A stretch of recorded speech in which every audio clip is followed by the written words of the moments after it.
Party തിരുത്തണ്ടേ എന്നാണ് ചോദ്യം. Personal തുടങ്ങാം. പേഴ്സണൽ പാർട്ടി എത്തിയിരിക്കുന്നത് ഒരു വല്ലാത്ത പ്രതിസന്ധിയുടെ ആഴക്കടലിലാണ്. ഒരേ സമയം ഗവൺമെൻറ്റിനെതിരെയും അതേസമയം പാർട്ടിയുടെ നേതൃത്വത്തിനെതിരെയുമുള്ള വിധിയാണ് എന്നുള്ളതാണ് പൊതുവെയുള്ള വിലയിരുത്തൽ. അണികൾ നേതൃത്വത്തെ തിരുത്തുമെന്ന് കുഞ്ഞികൃഷ്ണൻ്റെ പുസ്തകത്തിൽ പറയുന്നത് പോലെ സംഭവിച്ചു എന്നുള്ളതാണ് പൊതുവെ ആരോട് സംസാരിക്കുമ്പോഴും അറിയുന്നത്. അല്ലെങ്കിൽ പയ്യന്നൂരും തളിപ്പറമ്പിലും ഇങ്ങനെ സംഭവിക്കില്ല. അപ്പോൾ ഇത് പാർട്ടി തിരുത്തണ്ടേ എന്നുള്ളതാണ് ചോദ്യം.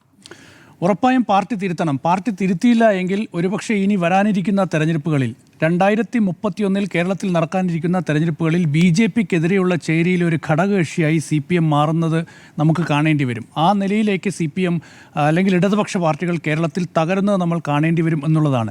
പശ്ചിമ ബംഗാളിലും ത്രിപുരയിലും എന്താണ് സംഭവിച്ചത്? അവിടെ സംഭവിച്ചതിന് സമാനമായ രീതിയിലുള്ള ഒലിച്ചുപോക്കാണ്. പാർട്ടിയിൽ നിന്നുള്ള വലിയ ഒരു കുത്തൊഴുക്കാണ്. അത് പാർട്ടി കേഡറുകളുടെ, പാർട്ടി അനുഭാവികളുടെ, പാർട്ടി പ്രവർത്തകരുടെ, പാർട്ടിയിൽ വിശ്വസിക്കുന്നവരുടെ വലിയൊരു കുത്തൊഴുക്കാണ് പാർട്ടിയിൽ നിന്ന് പുറത്തേക്കുണ്ടായത്. അപ്പോൾ അവർ ഇനി അതുപോലെ തിരിച്ചു വരുമോ എന്നുള്ളതാണ് പ്രധാനപ്പെട്ട ചോദ്യം. അത് തിരിച്ചു വരണമെങ്കിൽ പാർട്ടി ഒരുപാട് തിരുത്തലുകൾ വരുത്തണം.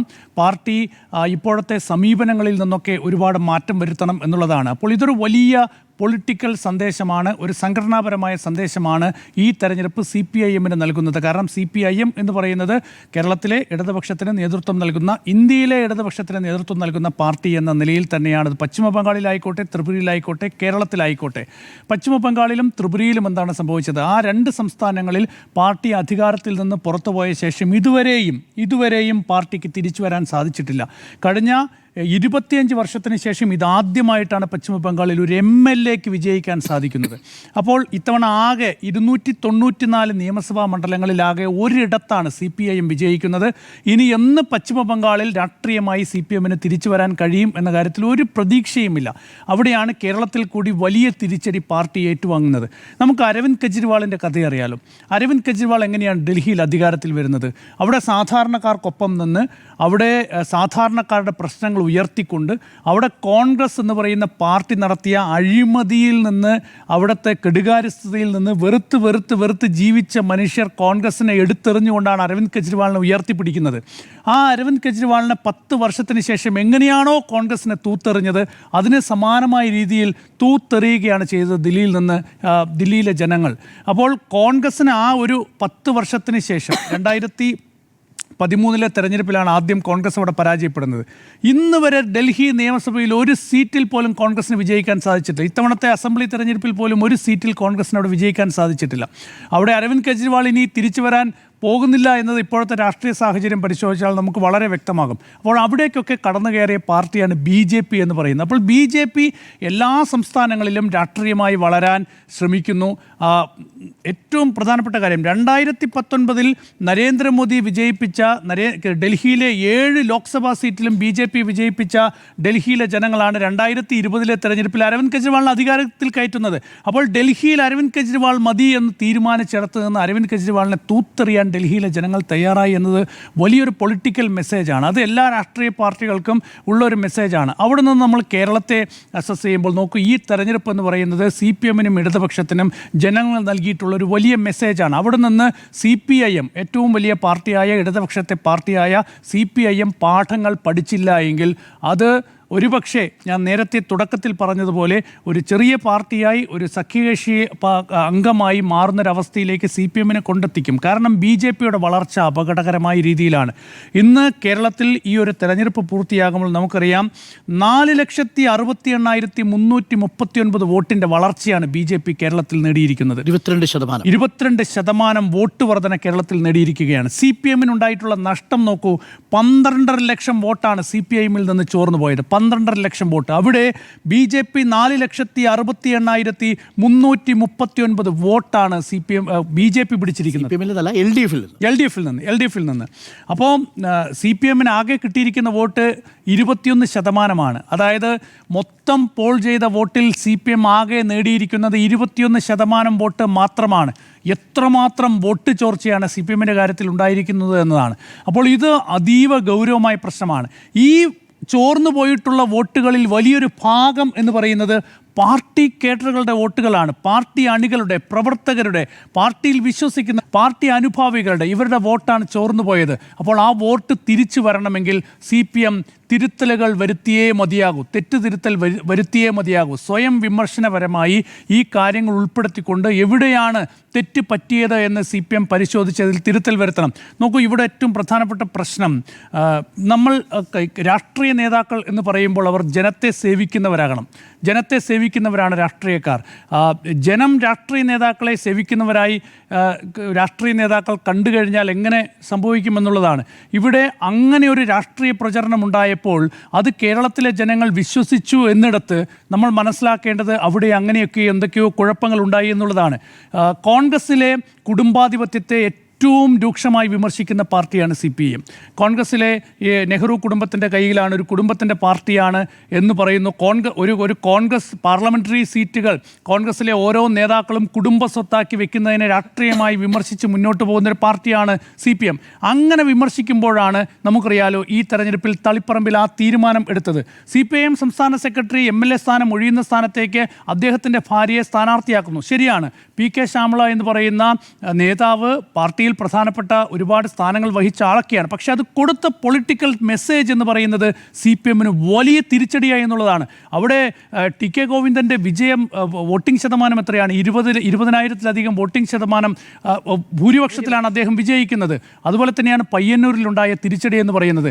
ആ 2 മണ്ഡലങ്ങളിൽ എടുത്തിട്ടുള്ള തീരുമാനം, KK ശൈലജയെ മട്ടന്നൂരിൽ നിന്ന് ശരിയാണ് പേരാവൂർ എന്ന് പറയുന്ന മണ്ഡലത്തിലേക്ക് അവിടെ ശക്തിയായ സ്ഥാനാർത്ഥി എന്ന ന്യായീകരണവുമായി മാറ്റിയെങ്കിൽ പോലും ഒരുപക്ഷെ മട്ടന്നൂരിൽ KK ശൈലജ മത്സരിച്ചിരുന്നുവെങ്കിൽ വലിയ ഭൂരിപക്ഷത്തിൽ വിജയിച്ചേനെ എന്നുള്ള വിലയിരുത്തലുകൾ ഇപ്പോൾ വരുന്നുണ്ട്. അപ്പോൾ ഇതൊക്കെ ഒരു തെറ്റായ സന്ദേശമായി പാർട്ടിക്കെതിരെ ഇപ്പോൾ ഉയർന്നു വരികയാണ്. അപ്പോൾ ഇത് വളരെ ഗൗരവമായി പാർട്ടിക്കുള്ളിൽ പാർട്ടി കേഡറുകൾ, പാർട്ടി പ്രവർത്തകരൊക്കെ തന്നെ വിലയിരുത്തി അതിനുള്ള മറുപടി നൽകി. ഈ പാടത്ത് പണി വരമ്പത്ത് കൂലി എന്ന നിലയിൽ ഇത്തവണ പാർട്ടി പ്രവർത്തകർ തന്നെ, കേഡർമാർ തന്നെ തീരുമാനമെടുത്തു എന്നുള്ളതാണ്. അപ്പോൾ ഇത് ഉൾക്കൊണ്ടുകൊണ്ട് തിരുത്തലുകൾ വരുത്തി മുന്നോട്ട് പോയില്ല എങ്കിൽ പശ്ചിമ ബംഗാളിലും ത്രിപുരയിലും കണ്ടതുപോലെ ഡൽഹിയിൽ അരവിന്ദ് കെജ്രിവാളിന് നേരിട്ടതുപോലെയുള്ള വലിയ പ്രഹരമായിരിക്കും CPM വരും ദിവസങ്ങളിൽ നേരിടാൻ പോകുന്നത്. ഇനി 2029 ലോക്സഭാ തെരഞ്ഞെടുപ്പാണ് CPM-നെ സംബന്ധിച്ച്, കേരളത്തിലെ ഇടതുപക്ഷത്തെ സംബന്ധിച്ച് അടുത്തൊരു തെരഞ്ഞെടുപ്പ് എന്ന് പറയുന്നത്. അപ്പോൾ അതിനായി പാർട്ടിയെ ഒരുക്കാൻ ഈ തെറ്റുതിരുത്തി പാർട്ടി മുന്നോട്ട് പോകണം. ഇപ്പോൾ ജനങ്ങൾക്കുണ്ടായിട്ടുള്ള അവിശ്വാസം അതെന്താണ് എന്ന് കണ്ടെത്തി പരിഹരിച്ച് മുന്നോട്ട് പോകാനുള്ള തീരുമാനങ്ങൾ ഉണ്ടാകണം. സ്മൃതി, പാർട്ടി തിരുത്തണ്ടേ?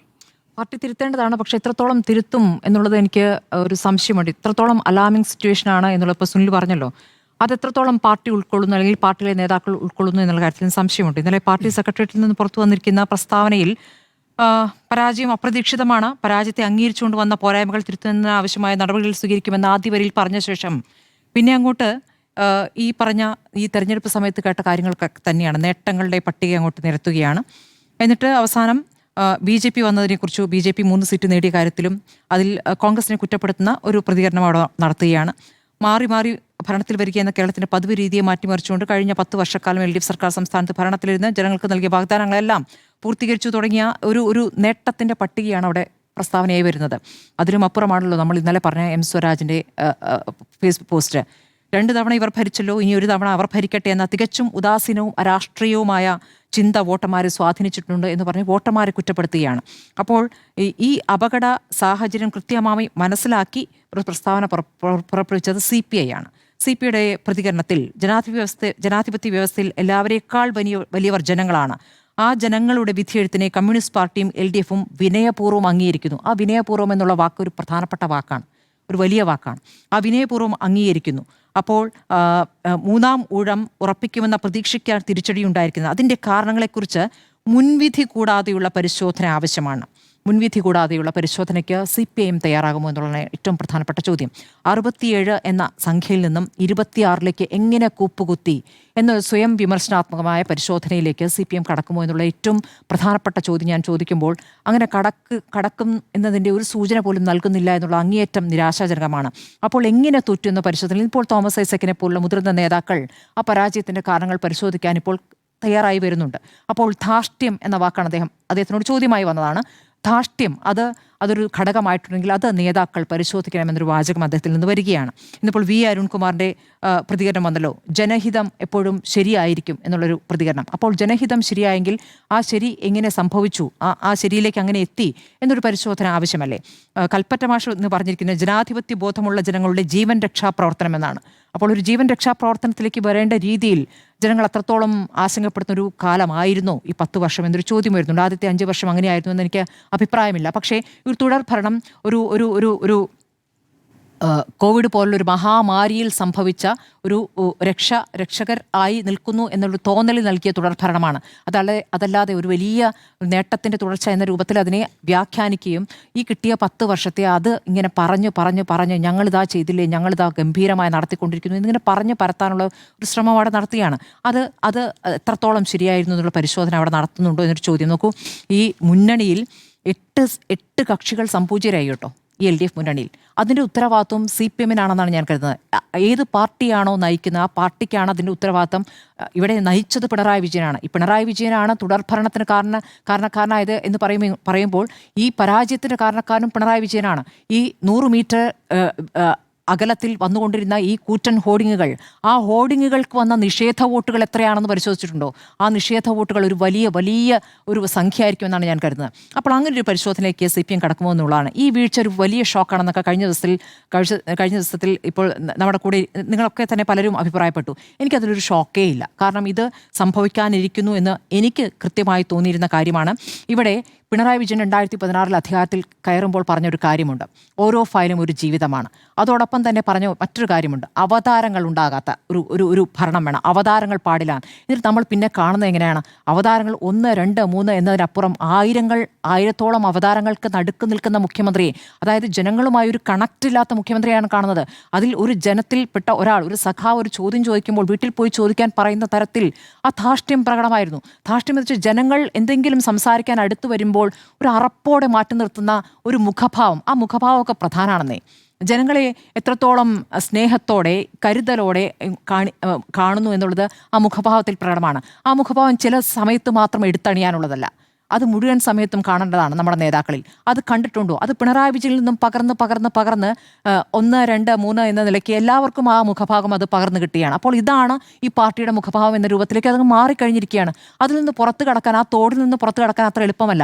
അപ്പോൾ അത് അധികാരം നൽകിയതാണ്, അധികാരം നൽകിയ ധാർഷ്ട്യമാണ്. അപ്പോൾ ഈ അധികാരത്തോടുള്ള ദാസ്യവും നമ്മൾ കാണുന്നതാണ്. അപ്പോൾ എവിടേക്കാണ് സമൂഹ മാധ്യമങ്ങളിൽ നിങ്ങളെ പുകഴ്ത്തുന്നവർ, വാഴ്ത്തി പാടുന്നവർ? നമ്മൾ കണ്ടല്ലോ, ഈ കാരണഭൂതൻ തിരുവാതിരപ്പാട്ട് കേൾക്കുന്നു. പിന്നെ മന്ത്രിസഭയിൽ നിന്ന് തന്നെ ഇതൊരു കപ്പിത്താനാണ്, കപ്പിത്താൻ ഈ കപ്പൽ ആടി ഉലയാതെ നോക്കുമെന്നൊക്കെ പറയുന്നു. ഇതൊക്കെ ഈ പുകഴ്ത്തലുകൾക്ക് അങ്ങ് വശംവദരായിട്ട് നമ്മൾ വേറെ ഏതോ ഒരു ലോകത്ത് ജീവിക്കുന്ന ഒരു മനുഷ്യനായി മാറുകയാണ്. അതൊരു വല്ലാത്ത അവസ്ഥയാണ്. ആ അവസ്ഥയിലേക്ക് ഒരു കമ്മ്യൂണിസ്റ്റ് നേതാവ് എത്തുന്നത് ഏറ്റവും സങ്കടകരവും ഏറ്റവും എന്താ പറയുക, അലാമിങ്ങുമായിട്ടുള്ള സിറ്റുവേഷനാണ്. അപ്പോൾ ഈ സമൂഹ മാധ്യമങ്ങളിൽ നിങ്ങളെ വാഴ്ത്തിപ്പാടുന്ന പേരില്ലാത്ത സൈബർ സേന തൊട്ട് അവിടെ നിന്ന് അങ്ങോട്ട് കടന്ന് ബുദ്ധിജീവി പരിവേഷത്തിൽ വലിയ അതായത് നിങ്ങളുടെ എല്ലാ പിഴവുകൾക്കും സൈദ്ധാന്തികമായി ന്യായീകരണം ചമയ്ക്കുന്നവരുണ്ട്. അത് അവരുടെയൊക്കെ ഒരു പിന്തുണ കൊണ്ട് ഭയങ്കരമായൊരു ഒരു മുന്നേറ്റം നടത്താമെന്ന് കരുതുകയായിരുന്നു.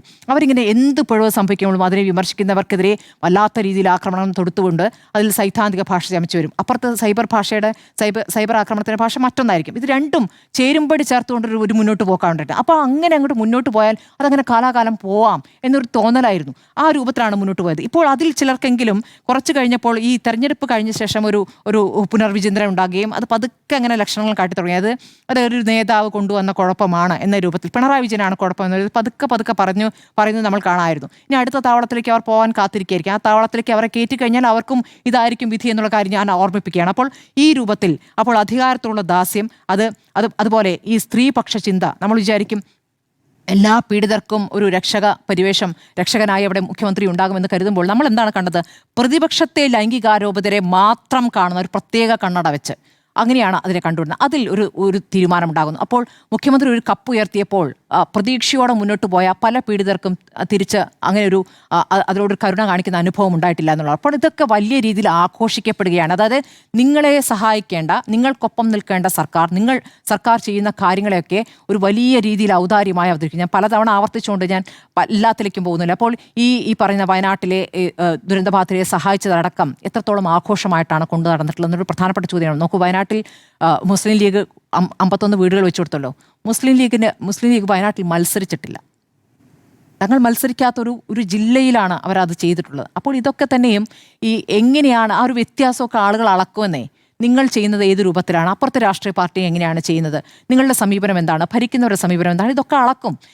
ഇത് കൂടാതെ ഈ പി ആർ പ്രവർത്തനങ്ങൾക്ക് ഇപ്പോൾ ഈ പുറത്ത് സസ്പെൻഷനിലായിരിക്കുന്ന IAS ഉദ്യോഗസ്ഥർ പറയുന്നത് അങ്ങനെ പറയാമോ എന്നൊക്കെ ചോദ്യം അവിടെ നിൽക്കുമ്പോഴും ഈ ചട്ടങ്ങളൊക്കെ വിട്ട് പുറത്ത് പറയുമ്പോഴാണല്ലോ പല കാര്യങ്ങളും പുറത്തേക്ക് വരിക. അങ്ങനെ പുറത്തേക്ക് വന്നതിൽ 200-300 കോടിയൊക്കെ ഈ PR പ്രവർത്തനങ്ങൾക്കായി തന്നെ ഈ സർക്കാർ ഉപയോഗിച്ചു എന്ന് പറയുമ്പോൾ ഞെട്ടിക്കുന്നതാണ്. അതൊക്കെ ജനങ്ങൾക്ക് വേണ്ടി ഉപയോഗിക്കേണ്ട തുകയായിരുന്നു. അപ്പോൾ ജനങ്ങൾക്ക് കിട്ടേണ്ട ജനങ്ങളുടെ നികുതി പണം അത് ഏതൊക്കെ വിധത്തിൽ ഈ രൂപത്തിൽ കാര്യങ്ങൾക്കായി പോയിട്ടുണ്ട് എന്നുള്ള ചോദ്യം. അപ്പോൾ ഇവിടെ BJP 3 വിജയിക്കുമ്പോൾ അത് CPM-ന്റെ സീറ്റുകളിലാണ് BJP വിജയിച്ചിരിക്കുന്നത്. ഇത് പടിപടിയായി എല്ലായിടത്തും BJP കടന്നു കയറുന്നത് ഇങ്ങനെയാണെന്ന് നമുക്കറിയാത്തതല്ലോ. പല സംസ്ഥാനങ്ങളിൽ നമ്മൾ കണ്ടിട്ടുള്ളതാണല്ലോ. അപ്പോൾ എല്ലായിടത്തും അത് സംഭവിക്കുമ്പോഴും ഇവിടെ അത് നമ്മൾ സംഭവിക്കില്ല എന്ന് നമ്മൾ പ്രതീക്ഷിച്ചു. പക്ഷേ ഇവിടെ അതിപ്പോൾ സംഭവിച്ചിരിക്കുന്നുള്ളത് ആശങ്കപ്പെടുന്ന കാര്യമാണ്. പല പ്രതികരണങ്ങളും BJP നേതാക്കളാണോ നടത്തുന്നത്, CPM നേതാക്കളാണോ എന്ന് സംശയിച്ചു പോകും. ഒരു വ്യത്യാസവും ഉണ്ടായിരുന്നില്ല.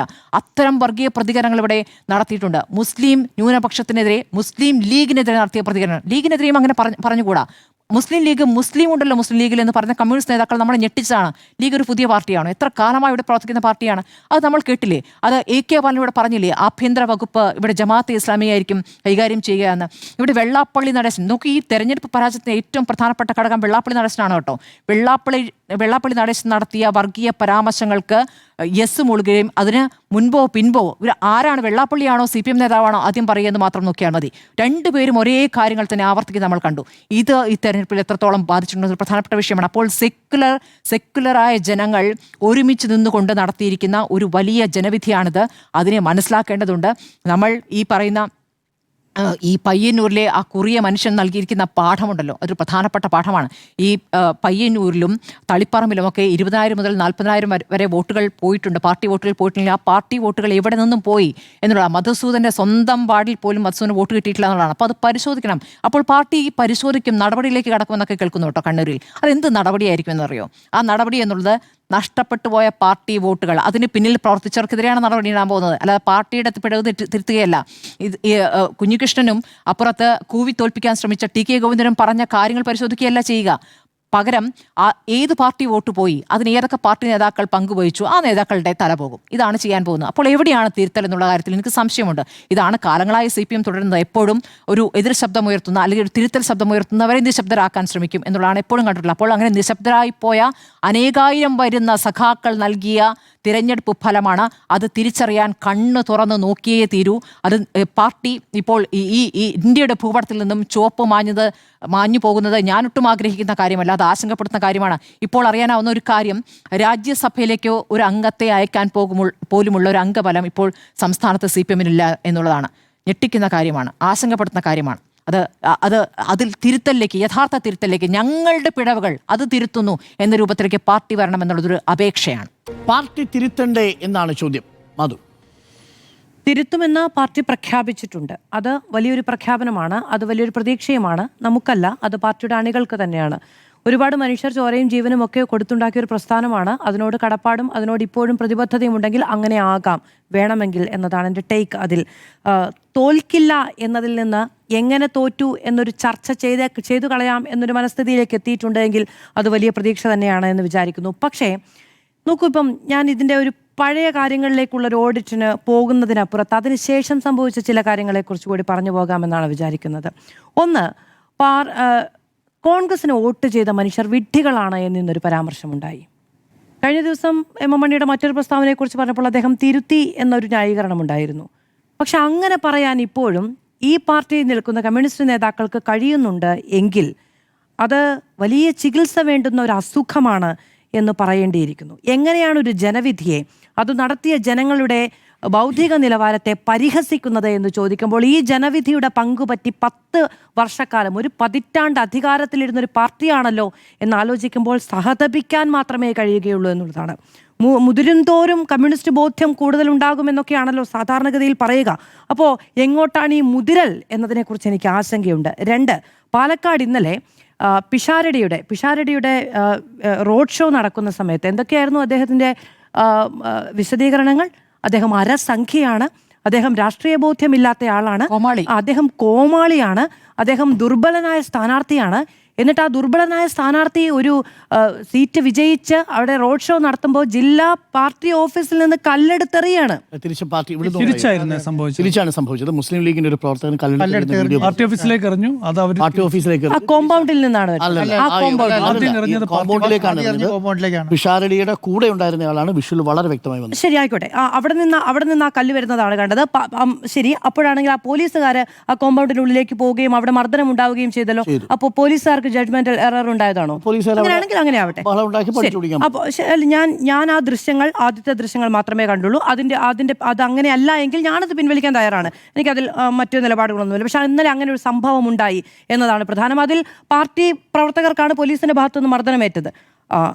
അത് ഇനി പുറം അടിച്ചു പൊളിച്ചതിന്റെ ദൃശ്യങ്ങളുണ്ട്. അതിന് എന്താണ് ഈ കോൺഗ്രസിന്റെ ഹാൻഡിലുകളിലെല്ലാം പറഞ്ഞത് എന്നറിയാമോ? അത് രക്ഷാപ്രവർത്തനമാണ് എന്ന്. ആ രക്ഷാപ്രവർത്തനമാണ് എന്ന് വിശേഷിപ്പിക്കേണ്ട ഒരു പ്രവൃത്തിയല്ലാതെ, പക്ഷെ ആ വിശേഷണം എവിടെ നിന്നാണ് ഉണ്ടാകുന്നത് എന്നറിയാമോ?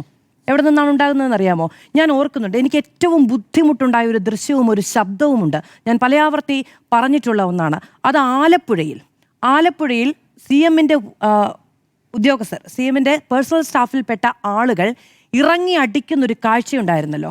അവിടെ സമരത്തിനും നവകേരള യാത്രയുമായി ബന്ധപ്പെട്ട് പ്രതിഷേധം നടത്തിയ യൂത്ത് കോൺഗ്രസ്. ഞാനൊരു ശബ്ദം കേട്ടിട്ടുണ്ട് ആ ദൃശ്യത്തിൽ. എന്താ അറിയാമോ? ഈ ലാത്തി വായുവിൽ ഇങ്ങനെ പാഞ്ഞു വരുന്നൊരു ശബ്ദമുണ്ടല്ലോ, ആ ശബ്ദവും ഈ മാംസത്തിന് പുറത്ത് വന്ന് വീഴുന്നൊരു ശബ്ദമുണ്ടല്ലോ, ഈ രണ്ട് ശബ്ദങ്ങൾ ആ മാധ്യമങ്ങളുടെ ആ വാർത്തയിൽ വളരെ എവിഡൻ്റ് ആയിരുന്നു. അത് രണ്ടും ഞാൻ ഒരു പാർട്ടിയുടെയും അനുഭാവിയല്ല.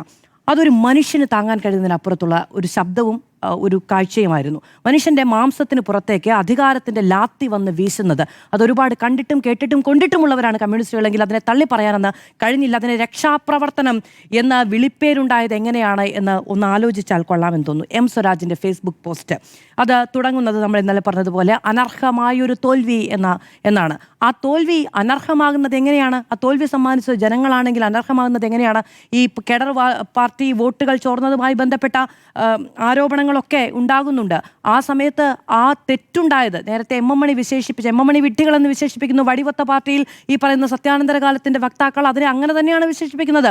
അനർഹമായ തോൽവി ഉണ്ടാകുകയാണെങ്കിൽ അത് അനീതിയാണ്, അത് അർഹിക്കുന്നതല്ല എങ്കിൽ അത് ആ വിധി എഴുതിയ ജനത്തിന്റെ നിർണയാവകാശത്തെ പരിഹസിക്കുന്നതിന് തുല്യമാണ് അത് എന്നത് പ്രധാനമാണ്. മറ്റൊന്ന്, ഇന്ന് സമൂഹ മാധ്യമങ്ങളിൽ ആകെ ലെഫ്റ്റ് ഹാൻഡലുകളിൽ നിറയുന്നൊരു കാഴ്ച എന്താണെന്ന് അറിയാമോ? പാർട്ടി നന്നാക്കികളെ കൊണ്ട് വയ്യത്രേ, നല്ല കമ്മ്യൂണിസ്റ്റുകളെ കൊണ്ട് വയ്യ എന്നുള്ളതായിരുന്നു ഇത്രയും കാലത്തെ പരിഹാസം. പാർട്ടി നന്നാക്കികളെ കൊണ്ട് വയ്യത്രേ. അപ്പോൾ പാർട്ടിയെ നന്നാക്കാൻ ഉദ്ദേശിച്ചിട്ടില്ല, നന്നാകണം എന്ന് പറയുന്ന, ഈ പാർട്ടി തിരുത്തേണ്ടേ എന്ന ചോദ്യം ചോദിക്കുന്നവരൊക്കെ പാർട്ടി നന്നാക്കികളുടെ പാളയത്തിലേക്ക് പോയി പെടുകയാണ്. അപ്പോൾ അവരെ കൊണ്ട് വയ്യ, അപ്പോൾ നിങ്ങളങ്ങ് നന്നാക്ക്. ഇത്രയും കാലം നന്നാക്കിയ കുറച്ച് ആളുകളുണ്ടല്ലോ, അവരും ഒത്തുകൂടിയിരുന്നങ്ങ് നന്നാക്കട്ടെ എന്നാണ് എനിക്കതിൽ പറയുന്നത്. നോക്കൂ, ഇപ്പോൾ നമ്മൾ കമ്മ്യൂണിസ്റ്റ് ചരിത്രം നോക്കുകയാണെങ്കിൽ നമുക്കറിയാം, ആലപ്പുഴയിലടക്കം VS അച്യുതാനന്ദൻ്റെ ജീവചരിത്രമുണ്ടല്ലോ, അതിലൊക്കെ പറഞ്ഞു കേൾക്കുന്ന, നമ്മളത് വായിക്കുന്ന സമയത്തൊക്കെ നമ്മുടെ മനസ്സിലേക്ക് വരുന്ന കുറേ പിക്ചറുകളുണ്ട്.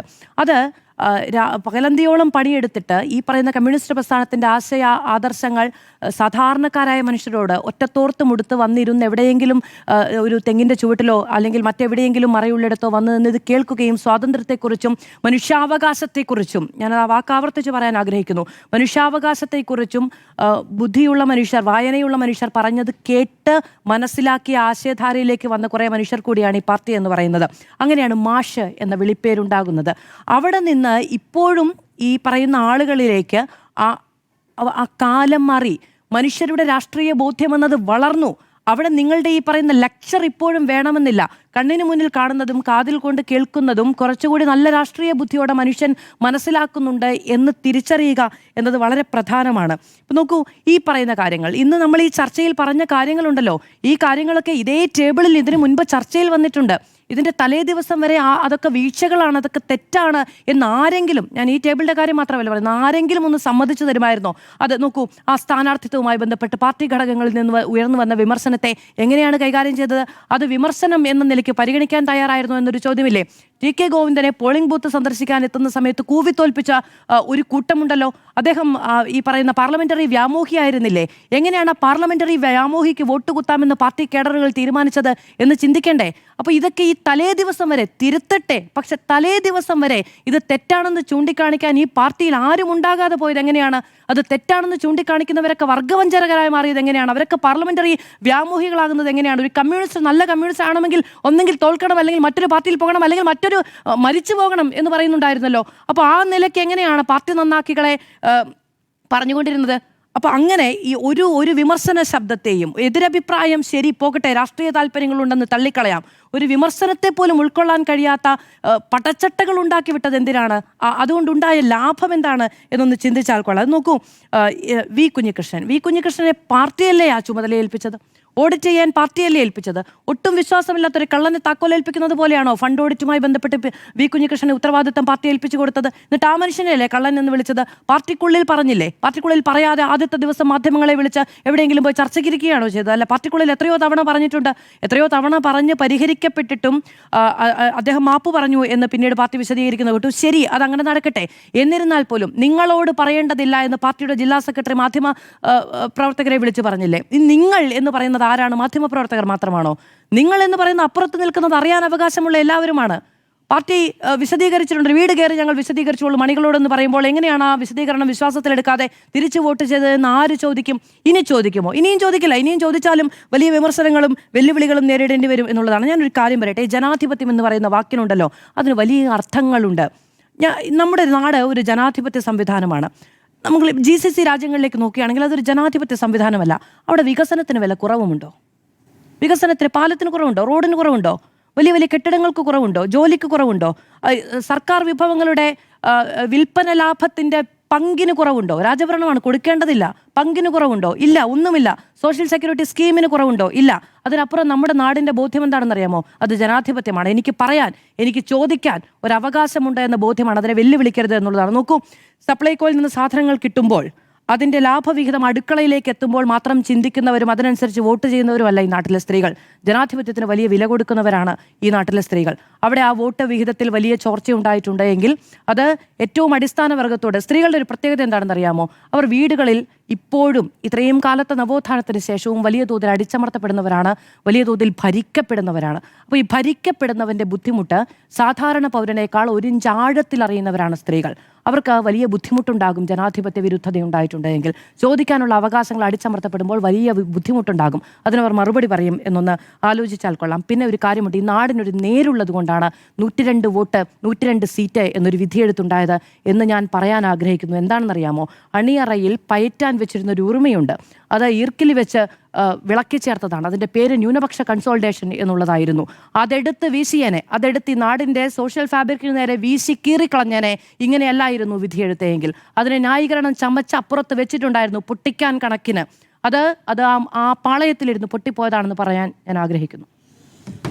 ഒന്ന് മാധു പറഞ്ഞതുപോലെ ഈ രാഷ്ട്രീയ ബോധ്യങ്ങൾ എന്നുള്ളത് ഏറ്റവും മികച്ചതായ ഒരു കാലഘട്ടത്തിലാണ് ജീവിക്കുന്നതെന്ന് ഞാൻ വിശ്വസിക്കുന്നില്ല. നമ്പർ 1. നമ്പർ 2, എങ്ങനെയാണ് പ്രതീതികൾ നിർമ്മിക്കപ്പെടുന്നതെന്ന് മാധു തന്നെ ഇപ്പോൾ തുടക്കത്തിൽ പറഞ്ഞ പാലക്കാട്ടെ ഒരു എക്സാമ്പിൾ, ഒരു ക്ലാസിക് എക്സാമ്പിളാണ്. എന്താണ് അവിടെ സംഭവിച്ചത് എന്നുള്ളത് നമ്മൾ കണ്ടതാണ്. പ്രകോപനം ആരുടെ ഭാഗത്തു നിന്നാണ് ഉണ്ടായത്? പക്ഷേ എങ്ങനെയാണത് പ്രചരിക്കുന്നത്? കാട്ടുതീ പോലെ. അവിടെ പ്രവർത്തകരെ തിരിച്ച് രക്ഷാപ്രവർത്തകരെന്ന് മറുപടി പറയുകയാണ് ചെയ്യുന്നത്. മുഖ്യമന്ത്രി പറഞ്ഞതിനെ നമ്മൾ ഇതേ വേദിയിലിരുന്ന് അപലപിച്ചതാണ്. അത് രക്ഷാപ്രവർത്തനമല്ല എന്നാണ് ഞാനടക്കമുള്ളവർ പറഞ്ഞത്. കാരണം അവിടെ സംഭവിച്ചത് യഥാർത്ഥത്തിൽ DYFI പ്രവർത്തകരുടെ കയ്യേറ്റമാണ്. എന്താണ് നവകേരള സദസ്സ് കൊണ്ട് ഉദ്ദേശിച്ചത്? അതിൻ്റെ നേരെ എതിരായിട്ടുള്ള പ്രയോഗമാണ് അവിടെ വീതിയിൽ കണ്ടത് എന്നാണ്. ഞാൻ എന്തുകൊണ്ടാണെന്ന് പറഞ്ഞാൽ, ഈ ജനാധിപത്യം എല്ലാ കാലത്തും രാഷ്ട്രീയമായി ശരിയാകണം എന്ന് നിർബന്ധമില്ല എന്നുള്ളതിൻ്റെ എക്സാമ്പിളായിട്ട് എപ്പോഴും പറയുന്ന ഉദാഹരണമാണ്. ഹിറ്റ്ലർ ജനിച്ചു വന്നത് ജനാധിപത്യത്തിലൂടെ തന്നെയാണ്. അതുകൊണ്ട് ഹിറ്റ്ലറിനെ നീതീകരിക്കാൻ നമുക്ക് കഴിയില്ല. പക്ഷേ ഇവിടുത്തെ തിരഞ്ഞെടുപ്പിൻ്റെ വിധി നേരെ വ്യത്യസ്തമാണ്. അതുകൊണ്ട് ഏറ്റവും മികച്ച ജനാധിപത്യ ബോധമുള്ളൊരു കാലത്തിലോ രാഷ്ട്രീയ ബോധ്യമുള്ള കാലത്തിലോ മെച്ചപ്പെട്ട രാഷ്ട്രീയ ബോധ്യമുള്ള ഒരു കാലത്തിലോ ആണ് നമ്മൾ ജീവിക്കുന്നതെന്ന് പറഞ്ഞാൽ നമുക്ക് കേരളത്തിൽ തന്നെ BJP 3 സീറ്റുകൾ അക്കൗണ്ടുകൾ ഓപ്പൺ ചെയ്യുകയും 4.5 ലക്ഷത്തിലധികം സീറ്റുകൾ വർദ്ധിപ്പിച്ചതും കാണാതിരിക്കാൻ കഴിയില്ല. എങ്ങനെയാണ് വർഗീയ ജാതി സമവാക്യങ്ങൾ ദക്ഷിണേന്ത്യയിൽ അടക്കം പിടിമുറുക്കിക്കൊണ്ടിരിക്കുന്നത്? ബംഗാളിൽ എങ്ങനെയാണ് BJP വളരുന്നത് എന്നുള്ളത് യാഥാർത്ഥ്യത്തെ നോക്കിക്കൊണ്ട് മാത്രമേ അത് സാധ്യമാവൂ.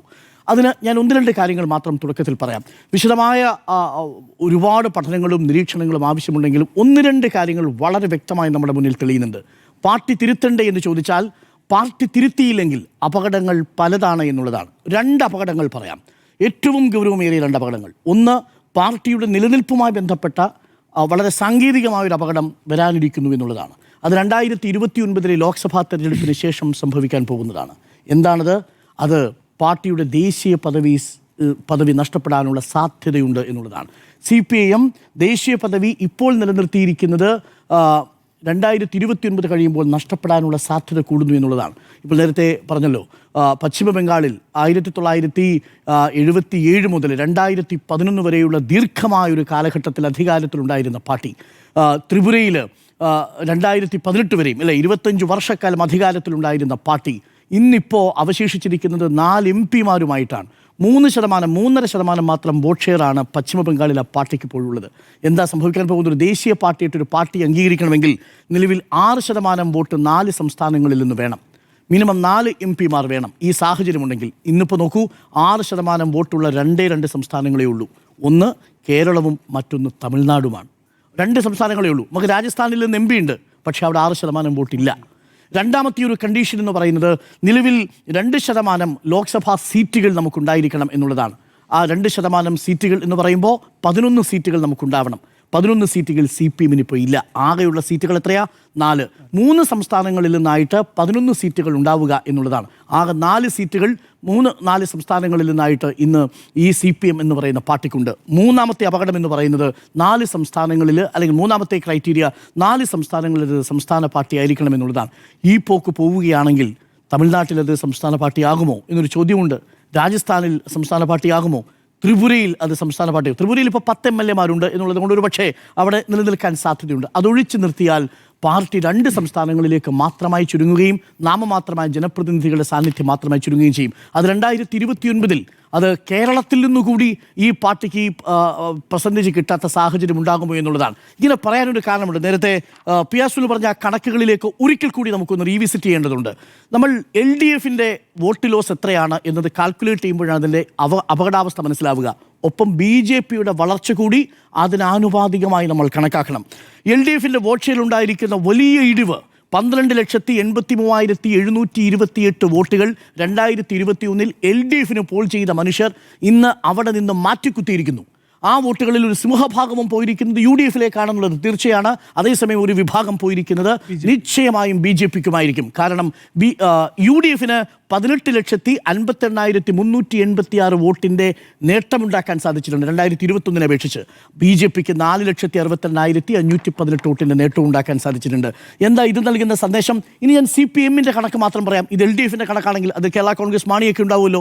ഈ CPM-ന്റെ മാത്രം കണക്കാണെങ്കിൽ CPM-ന് 4,70,000 ഉണ്ടായിരുന്ന 5,28,850 ഉണ്ടായിരുന്ന 52,88,507 വോട്ടുണ്ടായിരുന്ന CPM ഇപ്പോൾ 47 ലക്ഷത്തിലേക്ക് ചുരുങ്ങിയിരിക്കുന്നു എന്നുള്ളതാണ്. ഏകദേശം 5.5 ലക്ഷം വോട്ടർമാർ CPM-നെ മാത്രം വിട്ടുപോയിരിക്കുന്നു. 52 ലക്ഷത്തിൽ നിന്ന്, അതായത് 53 ലക്ഷത്തിൽ അടുത്ത് വോട്ടുണ്ടായിരുന്ന CPM 47 ലക്ഷത്തിലേക്ക് ചുരുങ്ങിയിരിക്കുന്നു. 5.5 ലക്ഷം വോട്ടർമാർ CPM എന്ന് പറയുന്ന പാർട്ടിയിൽ നിന്ന് തന്നെ ഇത്തവണ മാറ്റിക്കുത്തിയിരിക്കുന്നു എന്നുള്ളതാണ്. CPIക്ക് 15 ലക്ഷത്തിൽ നിന്ന് 14 ലക്ഷത്തിലേക്ക് ചുരുങ്ങിയിരിക്കുന്നു. ഏകദേശം 1.25 ലക്ഷത്തിൻ്റെ വോട്ട് കുറവുണ്ടായിരിക്കുന്നു.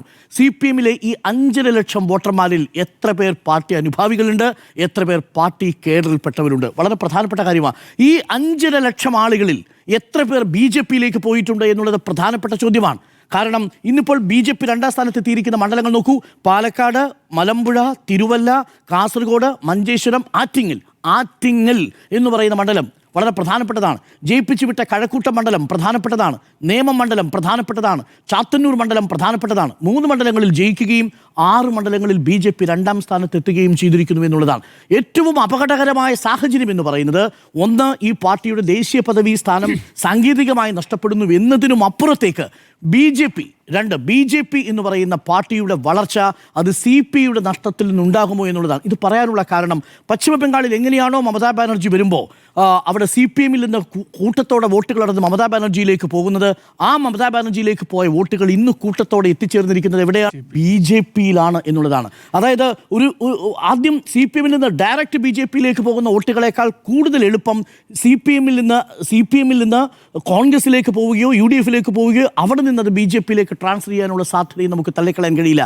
അതായത് 2029 ലോക്സഭാ ഇലക്ഷൻ കഴിഞ്ഞ് നമ്മൾ 2031 നിയമസഭാ ഇലക്ഷൻ വരുമ്പോഴേക്കും ഇപ്പോൾ 3 MLA-മാർ മാത്രമുള്ള BJP ഏതു രീതിയിലായിരിക്കും വളരുക എന്നുള്ളത് CPM ഈ വോട്ടുകൾ തിരിച്ചു പിടിക്കുമോ, CPM തെറ്റുകൾ തിരുത്തി ജനവിശ്വാസത്തെ ആർജിച്ചെടുത്ത് 2016-നും 2006-നും ഒക്കെ സമാനമായ രീതിയിലേക്ക് അധികാരത്തിലേക്ക് തിരിച്ചു വരുമോ എന്നതിനെ ആശ്രയിച്ചിരിക്കും. അതാണ് ഏറ്റവും വലിയ അപകടം എന്ന് പറയുന്നത്. ഇതാണ് യഥാർത്ഥത്തിൽ പാർട്ടി തിരുത്തണ്ടേ എന്ന് ചോദിച്ചാൽ പാർട്ടി തിരുത്തിയില്ലെങ്കിൽ സംഭവിക്കാൻ പോകുന്ന സാധ്യതകളാണ്. ഒന്ന്, പാർട്ടിക്ക് സാങ്കേതികമായി ദേശീയ പദവി സ്റ്റാറ്റസ് നഷ്ടപ്പെടുക എന്നുള്ളത്. രണ്ടാമത്തത്, BJP-യുടെ വളർച്ച CPM-ന്റെ തളർച്ചയിലാകും എന്നുള്ളതാണ് സംഭവിക്കാൻ പോകുന്നത്. മറ്റൊരു പ്രധാനപ്പെട്ട കാര്യം UDF-ന്റെ പ്രധാനപ്പെട്ട വോട്ട് ബാങ്കുകളിൽ നിന്ന് ഇനിയിപ്പോൾ BJP-ക്ക് അടുത്ത വളർച്ച ഉണ്ടാകാൻ പോകുന്നത് CPM-ൽ ഇപ്പോഴും നിൽക്കുന്ന അല്ലെങ്കിൽ ചോർന്നു പോയിരിക്കുന്ന വോട്ട് ബെൽറ്റുകളിലാണ് കടന്നു കയറാൻ പോകുന്നത് എന്നുള്ളതാണ്. ഇനി ഈ ഒറ്റ കാര്യം കൂടി പറഞ്ഞ് അവസാനിപ്പിക്കാം. യഥാർത്ഥത്തിൽ തിരുത്തുമ്പോൾ എങ്ങനെ തിരുത്തണം? വിശാലമായിട്ടുള്ള ചർച്ചകൾക്കും വിശാലമായിട്ടുള്ള തിരുത്തലുകൾക്കുമൊക്കെ ആവശ്യമുള്ള കാര്യമാണ്. ഏതെങ്കിലും ഒരു മീഡിയ ഫ്ലോറിൽ ഇരുന്നു കൊണ്ട് ഈ പാർട്ടി ഒരു അരമണിക്കൂർ കൊണ്ട് തിരുത്തിക്കളയാമെന്നുള്ള വ്യാമോഹമൊന്നും നമുക്കില്ല. പക്ഷേ നമ്മൾ പലരുമായി സംസാരിക്കുമ്പോൾ കിട്ടുന്ന 2 പ്രധാനപ്പെട്ട ഇൻസൈറ്റുകളുണ്ട്. ഒന്ന്, കഴിഞ്ഞ 5 വർഷം ഈ പാർട്ടി പ്രവർത്തിച്ചത് പാർട്ടിയുടെ അടിസ്ഥാനത്തിലുള്ള നയ അടിസ്ഥാനത്തിലുള്ള ഒരു ജനകീയ ജനാധിപത്യ വിപ്ലവ പാർട്ടി എന്ന നിലയിൽ തന്നെയാണോ? ഈ ഭരണകൂടം പ്രവർത്തിച്ചത് പാർട്ടിയുടെ നയത്തിൻ്റെ തന്നെ അടിസ്ഥാനത്തിൽ ഒരു ജനകീയ ജനാധിപത്യ ഭരണകൂടം എന്ന നിലയിൽ തന്നെയായിരുന്നു? ഇതാണ് ഏറ്റവും പ്രസക്തമായ പാർട്ടി അണികൾ ഇപ്പോൾ ചർച്ച ചെയ്യപ്പെടാൻ പോകുന്ന ഏറ്റവും പ്രധാനപ്പെട്ട വിഷയം. കാരണം പല വിഷയങ്ങളിലും അടിസ്ഥാന സൗകര്യങ്ങളിലും ഗവേണൻസിൻ്റെ കാര്യത്തിലും 21 റാങ്കുകൾ സ്വന്തമാക്കിയ പാർട്ടിയാണ്. സാങ്കേതികമായി ദ ബെസ്റ്റ് ഗവൺമെൻറ് ആണെന്ന കാര്യത്തിൽ എനിക്ക് ഇപ്പോഴും ഒരു സംശയമില്ല. പക്ഷേ ആ ഗവൺമെൻറ്റിനെ ജനകീയമായി ജനങ്ങളിലേക്ക് ഘടിപ്പിക്കുന്നതിലുള്ള പങ്ക് എന്താണ് പാർട്ടി വഹിച്ചത് എന്നുള്ള പ്രധാനപ്പെട്ട ചോദ്യം. പാർട്ടിയും ഗവൺമെൻറ്റും തമ്മിലുള്ള ഒരു മെക്കാനിസത്തിലൊരു ഡയലക്ടിക്സിൽ അതെങ്ങനെയാണ് പ്രവർത്തിച്ചത് എന്നുള്ള ചോദ്യം. ഗവൺമെൻറ്റിൻ്റെ സ്പോക്ക് പേഴ്സൺസ് മാത്രമായി പാർട്ടി പ്രവർത്തകർ മാറേണ്ടതുണ്ടോ? ഗവൺമെൻറ് എടുക്കുന്ന എല്ലാ നിലപാടുകളെയും, മുഖ്യമന്ത്രി പറയുന്ന എല്ലാ നിലപാടുകളെയും ശരിവെച്ച് തന്നെ മുന്നോട്ട് പോകേണ്ടതുണ്ടോ? പാർട്ടി തിരുത്തിയിട്ടുണ്ടോ? തുടങ്ങിയ ചോദ്യങ്ങളുണ്ട്. വളരെ എളുപ്പത്തിൽ പ്രാഥമികമായി തന്നെ നമുക്ക് പറഞ്ഞു പോകാവുന്ന 1-2 കാര്യങ്ങളുണ്ട്. നേരത്തെ മാധു രക്ഷാപ്രവർത്തനത്തിൻ്റെ കാര്യം പറഞ്ഞതുകൊണ്ട് മാത്രം ഇന്ന് ആ രക്ഷാപ്രവർത്തനത്തിൻ്റെ പേരിൽ നിയമസഭയിലേക്ക് വരാൻ പോകുന്ന ഒരു MLA ഉണ്ട്. ആ MLA-യുടെ പേരെന്താണെന്നറിയാമോ? AD തോമസ് എന്ന് പറയുന്ന ഒരു പ്രവർത്തകനെ ആ പോലീസുകാരൻ തല്ലിച്ചതയ്ക്കുമ്പോൾ നമ്മൾ ഈ വേദിയിലിരുന്നാണ് ആ ദൃശ്യങ്ങൾ ഇട്ടുകൊണ്ട് വിമർശിച്ചത്. ആ രക്ഷാപ്രവർത്തനത്തിൻ്റെ പേരിൽ ന്യായീകരിച്ചു. പാർട്ടി തള്ളി പറഞ്ഞിട്ടില്ല, ആ മർദ്ദനത്തെ തള്ളി പറഞ്ഞിട്ടില്ല എന്നുള്ളതാണ്. ആ മർദ്ദനത്തിനുള്ള ധൈര്യം എങ്ങനെയാണ് ആ പോലീസ് ഉദ്യോഗസ്ഥർക്ക് കിട്ടിയത്? അത് എവിടെ നിന്ന് തുടങ്ങിയതാണ്? അതങ്ങ് കണ്ണൂരിൽ നിന്ന് തുടങ്ങിയതാണ്. ആലപ്പുഴയിൽ എത്തിയപ്പോഴാണ് ഇത്ര രൂക്ഷമായ രീതിയിലേക്ക് നമ്മളതിനെ കാണുന്നത്. ഒരു ജനകീയമായിട്ടുള്ള ഒരു സംവാദവേദിയുടെ ഭാഗമായി സൃഷ്ടിക്കപ്പെട്ട ഒരു പരിപാടിയിൽ ഇത്രയും രൂക്ഷമായ ഒരു ആക്രമണം നടക്കുമ്പോൾ അവിടെ അതിനെ രക്ഷാപ്രവർത്തനം എന്ന് പറഞ്ഞ് ന്യായീകരിക്കാൻ ശ്രമിച്ചു. ആദ്യം അത് നോക്കൂ, പാർട്ടി പ്രവർത്തകരിൽപ്പെട്ട ചിലരാണ് ആദ്യം അത് തുടങ്ങി വയ്ക്കുന്നതെങ്കിലും പിന്നീട് പോലീസ് ഏറ്റെടുക്കുന്ന കാഴ്ചയാണ് കാണുന്നത്. ഭരണകൂടം ആർക്കെതിരെ തിരിയുന്നു? പ്രതികരിക്കുന്ന, കരിങ്കൊടി കാണിക്കുന്നവർക്കെതിരെ തിരിയുന്ന സാഹചര്യം ഉണ്ടാകുന്നു എന്നുള്ളതാണ്. ഇതിനെ യഥാർത്ഥത്തിൽ അന്ന് നിഷേധിച്ചിരുന്നുവെങ്കിൽ, ആദ്യ ദിവസം തന്നെ മുഖ്യമന്ത്രി ഈ വാക്ക് ഉപയോഗിക്കാതെ അന്ന് നിഷേധിച്ചിരുന്നുവെങ്കിൽ, അതിനെ വിലക്കിയിരുന്നുവെങ്കിൽ, പാർട്ടി ഇതിനെ ശക്തമായി അപലപിച്ചിരുന്നുവെങ്കിൽ, ഇത് നവകേരള സദസ്സിൻ്റെ യഥാർത്ഥത്തിലുള്ള മുന്നോട്ടുള്ള പോക്കിനെ ബാധിക്കും, അതിൻ്റെ നിറം കെടുത്തുമെന്ന് പറഞ്ഞിരുന്നെങ്കിൽ ഒരാൾക്കും ഈ ധൈര്യം ഉണ്ടാകുമായിരുന്നില്ല. അവരെ ചേർത്തു പിടിക്കാനുള്ളൊരു മനസ്സ് കാണിക്കുമായിരുന്നില്ല. അവിടെയാണ് ഈ പറയുന്നത് പോലെ ബസ്സിനുള്ളിലിരിക്കുന്ന മുഖ്യമന്ത്രി എന്ന് പറയുന്നൊരു പ്രതീതി സൃഷ്ടിക്കപ്പെടുകയും അത് പിന്നീട് വലിയ രീതിയിൽ ട്രോളുകൾക്ക് വിധേയമാവുകയും ചെയ്തത്. നോക്കൂ, ഇന്ന് AD തോമസിൻ്റെ പശ്ചാത്തലം നമ്മൾ അറിയുമ്പോഴാണ് മനസ്സിലാവുന്നത്. AD തോമസ് വലിയ പ്രഭു കുടുംബത്തിൽ നിന്ന് വന്നയാളെന്നല്ല, ഒരു മത്സ്യത്തൊഴിലാളി കുടുംബത്തിൽ നിന്ന് വന്ന് അവിടെ നിന്ന് KSUവിൻ്റെ ഭാരവാഹിയായി 17ാമത്തെ വയസ്സിൽ കടലിൽ പോയി മീൻ പിടിച്ച് അച്ഛനെ സഹായിച്ച് പാർട്ട് ടൈം പണിയെടുത്ത് അദ്ദേഹം ട്യൂഷൻ എടുത്ത് പല പെട്രോൾ പമ്പിൽ ജോലി ചെയ്ത് സെൻറ്റ് മൈക്കിൾസ് കോളേജിലെത്തി യൂണിയൻ ചെയർമാനായി ജില്ലാ പ്രസിഡന്റായ ഒരു നേതാവാണ്. ഈ പറയുന്ന പാർട്ടിയുടെ അടിസ്ഥാന വർഗത്തിൽപ്പെട്ട ഒരു യുവാവാണ് AD തോമസ്. ആ AD തോമസിനെ മർദ്ദിക്കുന്നത് എന്ത് ന്യായീകരണത്തിൻ്റെ പുറത്താണ് പാർട്ടിക്ക് വിമർശിക്കാൻ കഴിയാതെ പോയത്? എന്താണ് പാർട്ടി ഇതിന് സൈലൻ്റായി തീർന്നത്? അവിടെയാണ് യഥാർത്ഥത്തിൽ പാർട്ടി എടുക്കേണ്ടിയിരുന്ന നിലപാട് ആ സമയത്ത് പാർട്ടി എടുത്തില്ല. അതാണ് ഈ ജനകീയ ജനാധിപത്യ വിപ്ലവം നടത്തുന്നതിനിടയിൽ ഭരണകൂടത്തിൻ്റെ മർദ്ദനം ആർക്കെതിരെയാണ്? ഒരു ബൂർഷ്വാ നേതാവിൻ്റെ മകനെതിരെയല്ല, ഏതെങ്കിലും ഒരു പ്രഭു കുടുംബത്തിലെ മകനെതിരെയല്ല. AD തോമസ് എന്ന് പറയുന്ന ഒരു സാധാരണ മത്സ്യത്തൊഴിലാളിക്കെതിരെയാണ് ആ മർദ്ദനം എന്നുള്ളത് തിരിച്ചറിയാതെ പോയി. പാർട്ടിക്ക് തിരിച്ചറിയാതെ പോയത് ആലപ്പുഴയിലെ ജനങ്ങൾ 21,000 ഭൂരിപക്ഷം കൊടുത്ത് AD തോമസിനെ ഇന്ന് നിയമസഭയിലേക്ക് എത്തിച്ചിരിക്കുകയാണ്. That is point number 1. Point number 2, ഒരു കാര്യം കൂടി ഞാൻ പറയാം, വളരെ പെട്ടെന്ന് പറഞ്ഞ് തീർക്കാൻ പറ്റുന്നത്, വിസ്താര ഭയത്തിൽ ഞാൻ അധികം പോകുന്നില്ല. രണ്ടാമത്തേത് ഏതാ? ഈ PK ശ്യാമളയുടെ സ്ഥാനാർത്ഥിത്വം. PK ശ്യാമളയുടെ സ്ഥാനാർത്ഥിത്വത്തെ രാഷ്ട്രീയമായ ഒരു സ്ത്രീക്കുള്ള രാഷ്ട്രീയ അവകാശം എന്നതിൽ അംഗീകരിക്കുമ്പോഴും അത് സൃഷ്ടിച്ച ഡാമേജ് ഏതൊക്കെ മണ്ഡലങ്ങളിലാണ് പ്രകടമായതെന്ന് നോക്കൂ. അവിടെ സുകന്യ എന്ന് പറയുന്ന ഒരു സ്ഥാനാർത്ഥിയെ നിർത്തുമായിരുന്നു എന്ന് തന്നെയാണ് നമ്മൾ ആദ്യഘട്ടത്തിൽ കരുതിയത്. പക്ഷേ ആ പേര് വെട്ടിയാണ് ആരുടെ പി കെ ശ്യാമളയുടെ പേര് വരുന്നത്. മണ്ഡലം കമ്മിറ്റിയും ജില്ലാ കമ്മിറ്റിയും ആ പേരിനെ എതിർക്കുന്നുണ്ട്.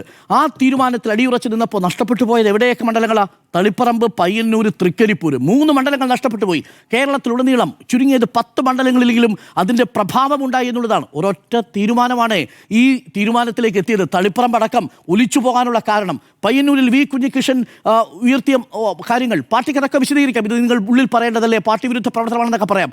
പക്ഷേ ടി മധുസൂദനെ നിർത്തുന്നതോടുകൂടി വി കുഞ്ഞികൃഷ്ണൻ മത്സരരംഗത്തേക്ക് വരിക. ടി മധുസൂദനെ മത്സരിപ്പിക്കാതിരുന്നെങ്കിൽ ഇന്ന് പയ്യന്നൂർ പാർട്ടിയുടെ കയ്യിലിരുന്നേനെ. പയ്യന്നൂർ മാത്രമല്ല, പയ്യന്നൂർ ചേർന്ന് നിൽക്കുന്ന പ്രദേശങ്ങളും കയ്യിലിരുന്നേനെ. ഇതൊക്കെ ഒരൊറ്റ നിമിഷത്തിൽ സാധാരണ ഒരു കോമൺ സെൻസിന് ബോധ്യമാകാവുന്ന തരത്തിലാണ് കാര്യങ്ങളൊക്കെ നടന്നിരുന്നത്. പക്ഷേ അതിനെ തള്ളിപ്പറയാൻ തയ്യാറായിരുന്നില്ല എന്നുള്ളതാണ്. അതിനോടൊപ്പം തന്നെയാണ് വെള്ളാപ്പള്ളിയുടെ കാര്യവും നമ്മൾ ചേർത്ത് വായിക്കേണ്ടത്. പാർട്ടി ഇങ്ങനെയൊന്നും അല്ലല്ലോ ഈ വിഷയത്തിൽ പ്രതികരിച്ചിരുന്നത്.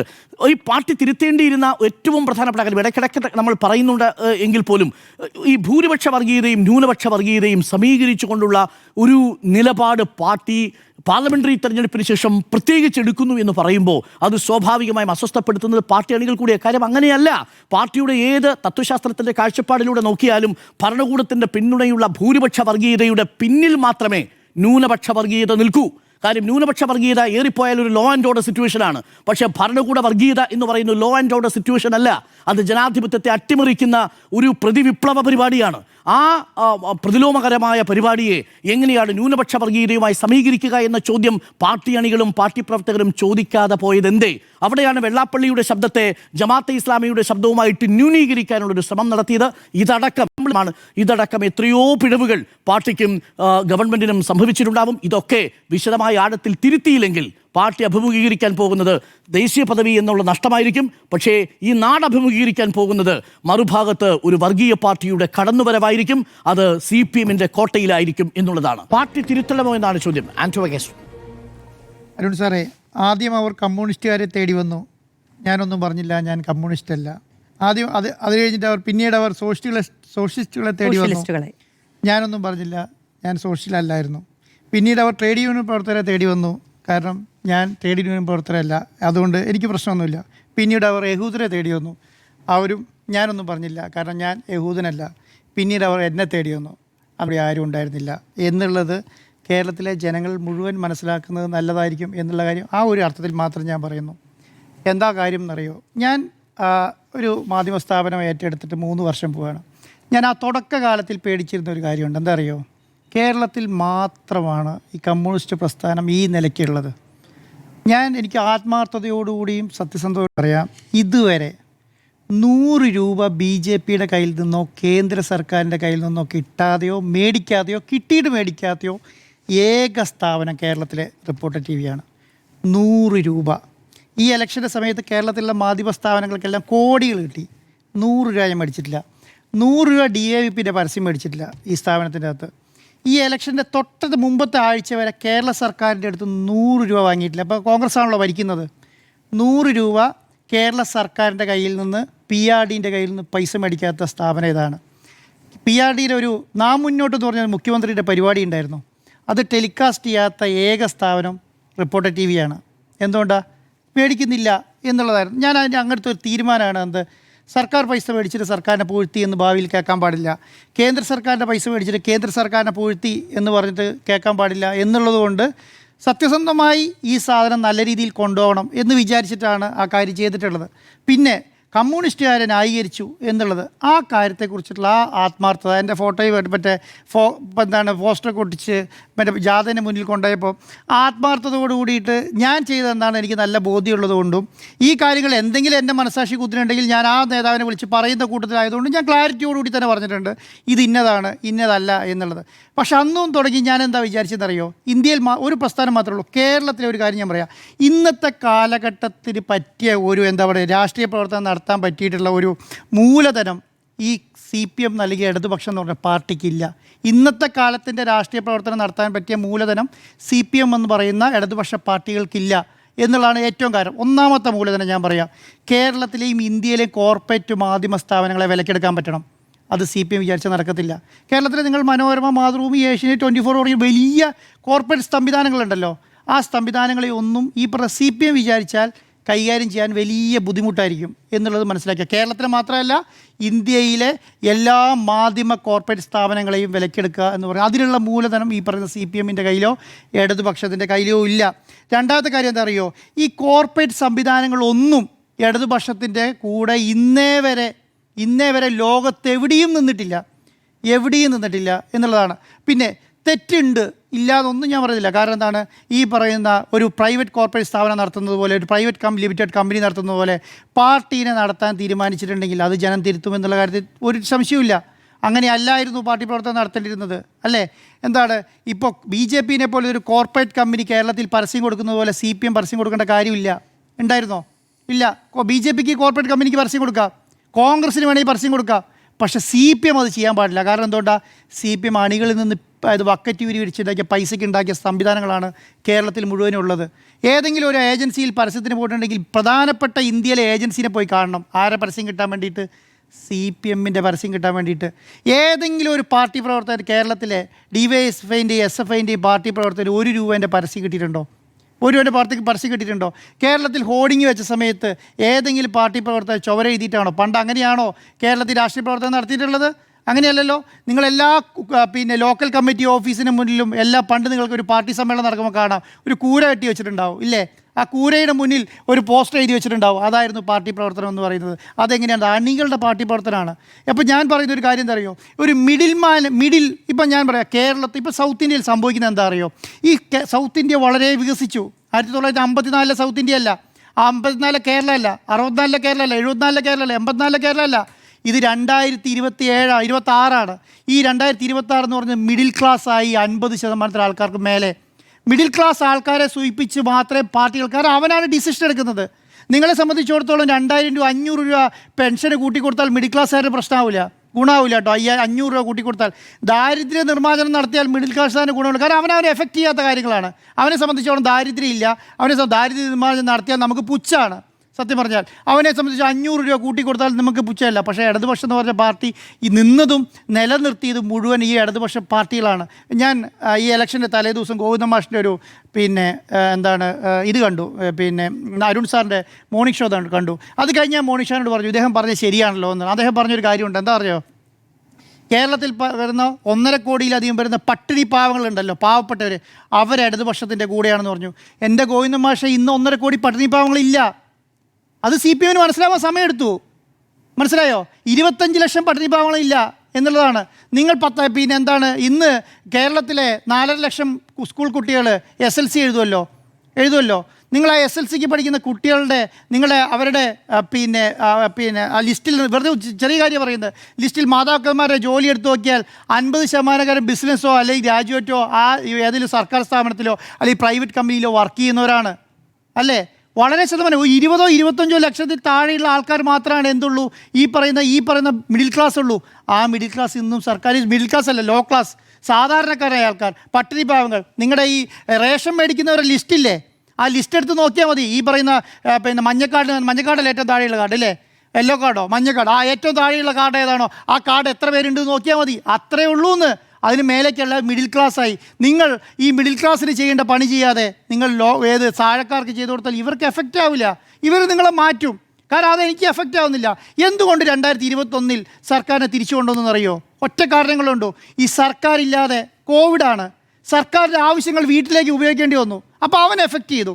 അവന് ബോധ്യം വന്നു, എന്താണ്, എനിക്ക് പുറത്തേക്ക് പോകണമെങ്കിൽ സർക്കാരിൻ്റെ അനുമതി വേണം, എനിക്ക് സാധനം മേടിക്കുന്നത് സർക്കാർ വേണം, എനിക്ക് മരുന്ന് കൊണ്ട് തരണമെങ്കിൽ സർക്കാർ വേണം, എനിക്ക് എന്തെങ്കിലും ആരോഗ്യ പ്രശ്നം ഉണ്ടെങ്കിൽ എനിക്കിതാ തൊട്ടടുത്തുള്ള ഹെൽത്ത് സെൻ്ററിൽ നിന്ന് ആൾക്കാർ വരുന്നു.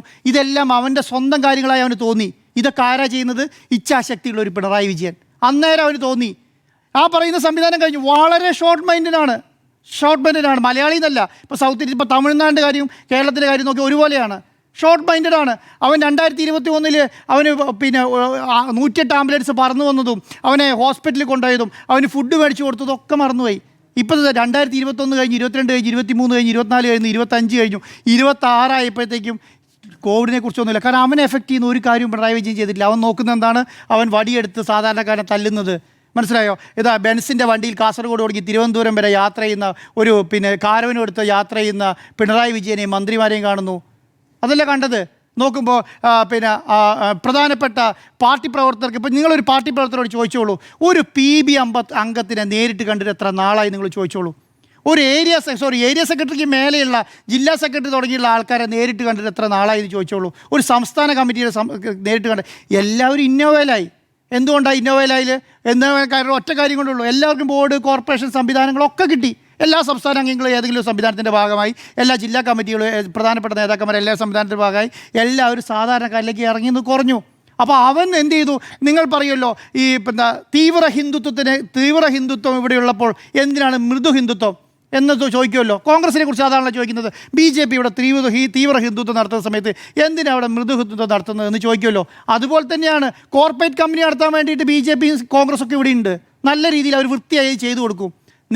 അത് ചെയ്യാൻ വേണ്ടിയിട്ട് CPMൻ്റെ ആവശ്യമില്ലാന്നേ. നിങ്ങൾ കേരളത്തെ സംബന്ധിച്ചിടത്തോളം നിങ്ങൾ വലിയ ഹോസ്പിറ്റൽ ഉണ്ടാക്കി, വലിയ റോഡ് ഉണ്ടാക്കി, വലിയ പാലങ്ങൾ ഉണ്ടാക്കി, നിങ്ങൾ നാഷണൽ ഹൈവേ ഇവിടെ പണിതു എന്ന് പറഞ്ഞാൽ നിങ്ങൾ ഈ പറഞ്ഞ ലോ ക്ലാസ് ഉണ്ടല്ലോ, ഏറ്റവും താഴെയുള്ള ലോ ക്ലാസ് എന്ന് പറഞ്ഞാൽ 20-25 ലക്ഷം വരുന്ന ലോ ക്ലാസ്, അവർക്ക് കാർ വേണ്ടേ നാഷണൽ ഹൈവേയിൽ കൂടെ ഓടിക്കാൻ? അവനെ സംബന്ധിച്ച് അത് ബാധിക്കുന്നില്ല. പക്ഷെ അവനെ സംബന്ധിച്ചിടത്തോളം നിങ്ങളുടെ വോട്ട് എവിടെയും പോയിട്ടില്ല, അവിടെ സംബന്ധിച്ചുകൊണ്ട്. പക്ഷേ നിങ്ങൾ അവരുടെ ഇടയ്ക്ക് ഇറങ്ങി പണിയെടുക്കണമായിരുന്നു. അത് എടുത്തിട്ടില്ല എന്നുള്ളതാണ്. അവർക്ക് ഫീൽ ആവുന്ന അവരാണ് ഈ മൗത്ത് പബ്ലിസിറ്റി നടക്കുക. നിങ്ങൾ ഏത് കോർപ്പറേറ്റ് വീട്ടിലും ഉണ്ടാവും, അല്ലെങ്കിൽ ഏത് മുതലാളീൻ്റെ വീട്ടിലും ഉണ്ടാവും ഒരു തൊഴിലാളി. അവനാണ് വന്ന് പറഞ്ഞു കൊടുക്കുക, ഏത് അടുക്കളയിൽ വന്നിട്ട് പറയുക, ഇന്നലെ എനിക്ക് ഇത് കിട്ടിയിട്ടോ, ഇന്നലെ അതെനിക്ക് കിട്ടിയിട്ടോ, ഇന്നലത്തെ ഈ വിഷമം എനിക്ക് കിട്ടിയിട്ടോ. അപ്പോൾ അവരും കാണുന്നത് എന്താ അറിയോ? ഈ മുതലാളി വീട്ടിൽ 56 ഇഞ്ച് LED TV പിണറായി വിജയൻ്റെ സർക്കാർ മറ്റവൻ്റെ ഈ അരുൺ സാർ നേരത്തെ പറഞ്ഞ പോലെ മത്സ്യത്തൊഴിലാളിൻ്റെ മേലെ ഈ പറയുന്ന ലാത്തി വെച്ച് അടിക്കുന്നതാണ് കണ്ടുകൊണ്ടിരുന്നത്. അപ്പോൾ ഇതൊക്കെ മനസ്സിലാക്കിയിട്ട് നിങ്ങളെന്തേ പറഞ്ഞിട്ടില്ല എന്ന് ചോദിച്ചിട്ടുണ്ടെങ്കിൽ ഇതിനെല്ലാം സപ്പോർട്ട് ചെയ്ത് തിരിച്ച് പറഞ്ഞിട്ട് ഈ സാധനം ഇന്ന് പറഞ്ഞ അവസ്ഥയുണ്ടല്ലോ, ഇന്ന് പറഞ്ഞ അരുൺ സാർ പറഞ്ഞല്ലോ 2029 ആകുമ്പോൾ ഇന്ത്യയിലെ പാർലമെൻറ്റിൽ ഇടതുപക്ഷത്തിന് ഒരു MP ഇല്ലാത്ത ദിവസം ഇല്ലേ? 35 ദിവസം ഒരു MP ഇല്ലാത്ത ദിവസം ഉണ്ടല്ലോ, ആ ദിവസം ഇല്ലാതായി മാറണം. നിങ്ങൾക്ക് തോന്നുന്നുണ്ടോ ഈ പറഞ്ഞ സംവിധാനം എല്ലാം നാളെയാവുമെന്ന്? ഒരൊറ്റ കാര്യങ്ങൾ പറഞ്ഞ് അവസാനിപ്പിക്കാറുണ്ട് സാറേ, ഒറ്റ കാര്യങ്ങൾ. എന്താണെന്നറിയോ? ഈ പറയുന്ന BJP കേരളത്തിൽ എന്തുകൊണ്ട് ക്ലച്ച് പിടിച്ചില്ല എന്നുള്ള കാര്യത്തോട് മാത്രം പറയാം. എന്തുകൊണ്ടാണെന്നറിയോ? അത് കോൺഗ്രസിൻ്റെ മഹിമ കൊണ്ടല്ല. കേരളത്തിലെ ന്യൂനപക്ഷം ഉണ്ടല്ലോ, ഈ പറയുന്ന ക്രിസ്ത്യൻ മുസ്ലിം ന്യൂനപക്ഷം, അവർ കോൺഗ്രസിന് BJPയിലേക്ക് പോകാൻ തയ്യാറാകാത്തതുകൊണ്ട് മാത്രമാണ്. ബാക്കി എല്ലാ സംസ്ഥാനങ്ങളിലും ഈ ന്യൂനപക്ഷം ഒഴിച്ച് ബാക്കി എല്ലാവരും BJPയിലേക്ക് പോയി. അതുകൊണ്ട് അവിടെ എല്ലാം കോൺഗ്രസ് തകർന്ന് തരിപ്പണായി. ഇവിടെ എന്ത് സംഭവിച്ചു? ഇവിടെ സംഭവിച്ചത് ഈ ന്യൂനപക്ഷം അങ്ങനെ നിന്നു. കോൺഗ്രസ് 10 അല്ല 15 വർഷം കഴിഞ്ഞാണോ തിരിച്ചു വരുന്നത്? അതുവരെ വെയിറ്റ് ചെയ്യുമായിരുന്നു. അതുവരെ നിങ്ങൾ കോൺഗ്രസ്സിൽ വരുന്നില്ലേ CPM അനുകൂലമായിട്ട്? ഇനി എന്താ സംഭവിക്കാൻ പോകുന്നത്? ഇനി സംഭവിക്കാൻ പോകുന്നതാണ് ഭയാനകം. എന്താണ് സംഭവം? 51% ന്യൂനപക്ഷം, അല്ലെങ്കിൽ 50%-ൽ 40% ന്യൂനപക്ഷം നിൽക്കുന്ന ആരുടെ കൂടിയാണ്? കോൺഗ്രസിൻ്റെ കൂടിയാണ്. ബാക്കി നിൽക്കുന്ന ഹിന്ദു സമുദായം, കേരളത്തിലെ ഇന്ത്യയിലെ ഏറ്റവും വലിയ ഹിന്ദു പാർട്ടി ഏതാണെന്ന് ചോദിച്ചാൽ ഞാൻ പറയുക അത് കമ്മ്യൂണിസ്റ്റ് പാർട്ടി എന്നുള്ളതാണ്, അല്ലെങ്കിൽ ഇടതുപക്ഷ പാർട്ടി എന്നുള്ളതാണ്. ആ കമ്മ്യൂണിസ്റ്റ് പാർട്ടിയിൽ നിന്ന് BJPയിലേക്ക് പോകാൻ വലിയ ദൂരമില്ല കേട്ടോ, വലിയ ദൂരമില്ല. ഈ ദൂരമില്ലായ്മയായിരുന്നു ബംഗാളിൽ സംഭവിച്ചത്. ആദ്യം എന്താ? ബംഗാളിൽ CPMനെ തുടച്ചു മാറ്റിയ സമയത്ത് എന്താ സംഭവിച്ചത്? അല്ലെങ്കിൽ ഇടതുപക്ഷത്തെ തുടച്ചു മാറ്റിയപ്പോൾ എന്താ സംഭവിച്ചത്? ഞങ്ങൾ ആർക്കാണ് വോട്ട് ചെയ്യുന്നത്? ഞങ്ങൾ മമതാ ബാനർജിക്കായിരുന്നു വോട്ട് ചെയ്യുന്നത്, അല്ലേ? മമതാ ബാനർജിക്ക് വോട്ട് ചെയ്തു. മമതാ ബാനർജീനെ ഇപ്പോൾ BJP തൂത്തെറിഞ്ഞു. ഇനി അവിടെ പാർട്ടിയില്ല, ആകെ വോട്ട് ചെയ്യാൻ പാർട്ടിയില്ല. ഞാനല്ലാതെ മറ്റാരുണ്ടെന്ന് ചോദിച്ചപ്പോൾ മറ്റാരെ തെരഞ്ഞ പോലെ ഉണ്ടല്ലോ ഇവിടെ, അവിടെയും ബംഗാളിൽ തിരഞ്ഞു മമതാ ബാനർജി അല്ലാതെ മറ്റാരുണ്ട് എന്ന് ഈ പറയുന്ന വോട്ടിംഗ് മെഷീനിൽ ചേർന്നപ്പോൾ അവിടെ BJP മാത്രമേ ഉണ്ടായിരുന്നുള്ളൂ. അവിടുത്തെ ആൾക്കാരും എന്ത് ചെയ്തു? BJPക്ക് കുത്തി. ഇത് തന്നെയാണ്. ഞാൻ നാളെ നോക്കിയിട്ട്, നാളെ നിങ്ങളുടെ മുന്നിൽ എഴുതി വെച്ചോ, നാളെ ഇത് നിങ്ങൾ കറക്റ്റായിട്ട് എഴുതി വെച്ചോളൂ. നാളെ ഈ പറയുന്ന CPM തകർന്നു കഴിയുമ്പോൾ കേരളത്തിലെ പ്രതിപക്ഷ പാർട്ടി ഉണ്ടല്ലോ, പ്രതിപക്ഷ പാർട്ടി BJP ആയാൽ, ഈ കോൺഗ്രസിനെ മാറ്റിയാൽ ഏക ഓപ്ഷൻ, മലയാളിയുടെ ഏക ഓപ്ഷൻ എന്ന് പറയുന്നത് ഈ BJP ആയിരിക്കും. ഏക ഓപ്ഷൻ എന്ന് പറയുന്നത് ഈ BJP ആയിരിക്കും. അതെന്തുകൊണ്ടാണ്? അത് നിങ്ങൾ കമ്മ്യൂണിസ്റ്റുകാരല്ലേ എന്ന് ചോദിച്ചാൽ കമ്മ്യൂണിസ്റ്റുകാർ മനുഷ്യരാണെന്നേ. ഒരു പ്രാവശ്യം വന്നാൽ അവിടെ ചെന്ന് സുഖം പിടിച്ചിട്ടുണ്ട്. ഇപ്പം ഞാൻ പല ആൾക്കാരും ഇന്ത്യയിൽ നിന്ന് അമേരിക്കയ്ക്കും ലണ്ടനിലേക്കും കാനഡയിലേക്കൊക്കെ പോകും. അപ്പം ആദ്യം പോകുന്ന സമയത്ത് മലയാളിയോട് ചോദിക്കും, നീ എപ്പോൾ? ഞാൻ അടുത്ത മാസം വരും, എല്ലാ വർഷവും അമ്മേനെ വന്ന് ഇവിടെ കാണും എന്ന് പറയും. അടുത്ത വർഷം വരും എന്ന് പറയും.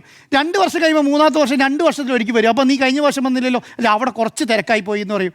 3 വർഷം 5 വർഷം കഴിയുമ്പോൾ 2 വർഷത്തിലോ 3 വർഷത്തിലോ ഒന്ന് വരും. അപ്പോൾ എന്താണ്? അവിടെ അവൻ്റെ സംവിധാനങ്ങളായി എന്ന് പറയും. 5 വർഷം കഴിഞ്ഞാലോ എൻ്റെ ഈ വീട് ഇവിടെ ഇല്ല, വിറ്റിട്ട് പൈസ ഒന്നും അങ്ങോട്ട് അയച്ചു തരുമോ ചോദിക്കും. ഇങ്ങോട്ട് വരേണ്ട കാര്യമില്ല എനിക്ക്, കാരണം എൻ്റെ സംവിധാനങ്ങളും ബിസിനസ് സംവിധാനമൊക്കെ അവിടെയായി. അതുകൊണ്ട് ഇവിടെയുള്ള വീടൊന്ന് വിറ്റിട്ട് ആ പൈസ ഒന്ന് അയച്ചു തരുമെന്ന് ഇവിടെ ആരോളം വിളിച്ചു പറയും. അതേ അവസ്ഥയാണ് ഈ പറയുന്ന സുഖമുണ്ടല്ലോ, കുറച്ച് സുഖം. BJP എന്നെ ഒന്നും ചെയ്യുന്നില്ലല്ലോ, BJP ഒന്നും ചെയ്യുന്നില്ല. അപ്പോൾ ഒന്ന് കുറച്ച് കഴിച്ചു നോക്ക്. നോക്കും, നല്ല മറ്റേ ഐസ്ക്രീം കഴിക്കുന്നവരാണ്, നല്ല കുറച്ച് കഴിച്ച് നോക്കും. അപ്പോൾ ഷുഗറൊക്കെ ഉള്ളതാണെങ്കിലും കഴിച്ച് നോക്കും കുറച്ച്, അത് കഴിഞ്ഞ് കുറച്ചുകൂടെ കഴിച്ചു, പിന്നെ മുഴുവൻ ഐസ്ക്രീം കഴിക്കുന്ന ഒരു സംവിധാനം ഉണ്ടല്ലോ. അതുപോലെയാണ് ഈ പറയുന്ന ബി ജെ പി നിങ്ങളെ ഒന്നും ചെയ്യുന്നില്ല, ബുദ്ധിമുട്ടൊന്നുമില്ല, കോർപ്പറേറ്റ് സംവിധാനത്തിൽ എല്ലാ സാധനവും കിട്ടുന്നുണ്ട്, അവരെ സംബന്ധിച്ചോളം അവിടെ MP ഉണ്ട്, ഒരു രാജഭരണം പോലെ ഈ സംവിധാനത്തെ മുന്നോട്ട് കൊണ്ടുപോകാൻ പറ്റും. അവസാനം ഇത് മാത്രമേ ഇപ്പോൾ നോർത്ത് ഇന്ത്യയിൽ നിങ്ങൾക്കൊന്നും ചോദിക്കണ്ടല്ലോ. ഇപ്പം നോർത്ത് ഇന്ത്യയിൽ ഗുജറാത്തിലൊന്നും ചോദിക്കേണ്ട, ഈ പറയുന്ന UP-യിലൊന്നും ചോദിക്കേണ്ട, മധ്യപ്രദേശിലൊന്നും ചോദിക്കേണ്ട, ഡൽഹിയിലൊന്നും ചോദിക്കേണ്ട, ഹരിയാനയിലൊന്നും ചോദിക്കേണ്ട, അവിടെ ഒന്നും ഒരു പ്രശ്നങ്ങളും ഇല്ലല്ലോ, ആർക്കും ഒരു പ്രശ്നങ്ങളും ഇല്ല. അപ്പോൾ എന്താണ്, ഒരു ബുദ്ധിമുട്ടും ഇല്ലാതെ ഇങ്ങനെ കാത്തോണ്ടിരിക്കും. പക്ഷേ കേരളത്തിനൊരു പ്രശ്നമുണ്ട്. കേരളത്തിന് എന്തറിയോ, 51% ന്യൂനപക്ഷങ്ങളാണ്. ഈ 51% ന്യൂനപക്ഷങ്ങൾ ഈ ഇന്ത്യ പിടിച്ചത് എങ്ങനെയാണെന്നറിയോ, ഈ ന്യൂനപക്ഷം ഈ ഇന്ത്യയിൽ ഇങ്ങനെ ശക്തമായി നിൽക്കുന്നതുകൊണ്ടാണ്. ഈ ശക്തമായി ഇന്ത്യ ഇങ്ങനെ നിൽക്കുന്നതുകൊണ്ട് ഒരു കാലത്ത് നിങ്ങൾ എല്ലാ പ്രൊജക്റ്റുകളും കൊണ്ടുവന്നല്ലോ, ഈ ന്യൂനപക്ഷങ്ങളെ ഒതുക്കാൻ വേണ്ടിയിട്ട് എല്ലാ പ്രൊജക്റ്റുകളും കൊണ്ടുവന്നല്ലോ, ഒരു പ്രൊജക്റ്റ് പോലും വിജയിച്ചില്ല. എന്തുകൊണ്ടാണ് വിജയിക്കാത്തത്? ഇങ്ങനെ നെടുന്തൂണ് പോലെ ഈ ന്യൂനപക്ഷം നിന്നുകൊണ്ടാണ്. ആ ന്യൂനപക്ഷത്തിൻ്റെ മേലെയാണ് ഈ വെള്ളാപ്പള്ളി നടേശൻ വന്നിട്ട് പറഞ്ഞത്. ഇത്രയും നാളും ആ ന്യൂനപക്ഷത്തെ വെച്ചിട്ടാണ് ഈ ഇടതുപക്ഷം മുന്നോട്ട് പോയിക്കൊണ്ടിരുന്നത്. ആ ന്യൂനപക്ഷത്തെയാണ് ഈ പറഞ്ഞ വെള്ളാപ്പള്ളി നടേശൻ ഈ വർഗീയ പ്രസ്താവന നടത്തിയപ്പോൾ അവിടെ പോയി ഷാളിട്ട് കൊടുത്തപ്പോൾ മനസ്സിലാക്കണമായിരുന്നു, ഈ ഷാള് എൻ്റെ പുറത്താണ് പുതപ്പിക്കുന്നത്, ജനങ്ങൾ പുതപ്പിക്കും എന്നുള്ളത് മനസ്സിലാക്കിയില്ല. അത്ര മാത്രമേ പറ്റിയിട്ടുള്ളൂ, വേറെ ഒന്നും പറ്റിയിട്ടില്ല. ഇനിയെങ്കിലും ഒരൊറ്റ മിനിറ്റ് കംപ്ലീറ്റ് ചെയ്തോട്ടെ. ഇനിയെങ്കിലും ഒരു മിനിറ്റ് മാധു, ഇനിയെങ്കിലും ഇത് ന്യൂനപക്ഷങ്ങളുടെ കൂടെയാണ് നമ്മൾ നിൽക്കുന്നതെന്ന്, ന്യൂനപക്ഷങ്ങളുടെ കൂടെ നമ്മൾ നിൽക്കണം. ന്യൂനപക്ഷത്തെ സംരക്ഷിക്കേണ്ട സംവിധാനമാണ്. ഞങ്ങൾ ഏറ്റവും വലിയ ഹിന്ദു പാർട്ടിയാണ്, അത് ഞങ്ങൾക്ക് കേരളത്തിലെ ഹിന്ദുക്കളെല്ലാം BJP-ക്ക് വോട്ട് ചെയ്യുന്നതിനേക്കാളും കൂടുതൽ വോട്ട് ചെയ്യും എന്ന് വിചാരിച്ചാൽ ആ വോട്ട് മുഴുവൻ കൂടെ നമുക്ക് നാളെ രാവിലെ ഇങ്ങോട്ട് തരില്ല. അവരെ സംബന്ധിച്ച് 4 ലക്ഷം വോട്ട് കൊടുത്തുന്നേ, BJP-ക്ക് 4 ലക്ഷം വോട്ട് കൊടുത്തു. നിങ്ങൾ ഈ പറഞ്ഞ എല്ലാം, ഞാനിപ്പം കാസർഗോഡ് തുടങ്ങിയ പ്രധാനപ്പെട്ട CPM തോറ്റ മണ്ഡലങ്ങളും കോൺഗ്രസ് ജയിച്ച മണ്ഡലങ്ങളും എടുത്ത് നോക്കി, എല്ലായിടത്തും 4000 5000 വോട്ട് വെച്ച് കൊടുത്തു. ഈ 4000 വോട്ടിനാണോ ജയിച്ചതെന്ന് ചോദിച്ചാൽ അല്ല. പക്ഷേ എന്താണ്, ഈ 4000 ഒരു ട്രെൻഡ് ഉണ്ടാക്കും, ഒരു വീട്ടിൽ ആ നാട്ടിൽ ട്രെൻഡ് ഉണ്ടാക്കും. ഇത് മനസ്സിലാക്കി ഇതിനനുസരിച്ച് ഒരു പ്ലാൻ ഇട്ടോളൂ.